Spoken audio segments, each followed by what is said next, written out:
Hallo zusammen und herzlich willkommen zu einem weiteren Review. Das mal vom Lego City 60487, dem gelben Taxi. Das ist für 5 Plus, hat 122 Teile, 2 Minifiguren, kostet 15 Franken, Schweizer Franken, Euro oder Dollar. Ist 5 cm breit, 5 cm hoch und 13 cm lang. Das Ganze kommt in 3 Plastikbags.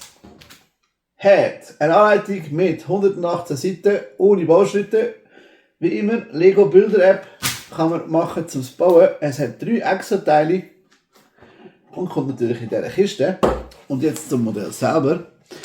Das hat ein Dach abnehmen mit einem Schildchen drauf, wo steht Welcome to Bricksburg.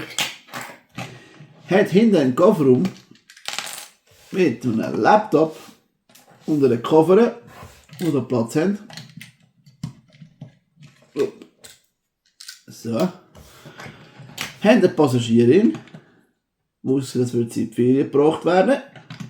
Damit die weiss, dass sie durchgeht, hat sie da hinten in der Mitte ein Navi. Sie sieht, wo sie gerade sind und wohin sie fahren.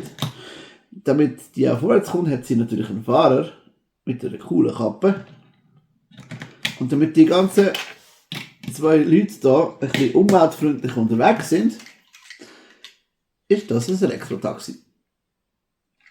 Das wäre es auch schon gewesen. Ich hoffe, euch hat das Video gefallen. Wenn ja, bitte einen Daumen nach oben oder einen Kommentar.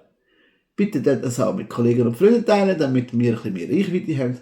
Und schaut noch ein paar Videos, damit ihr herausfindet, was wir alles so schon so machen. Und falls ihr noch nicht habt, dürft ihr uns gerne abonnieren, damit ihr keine zukünftigen Videos verpasst.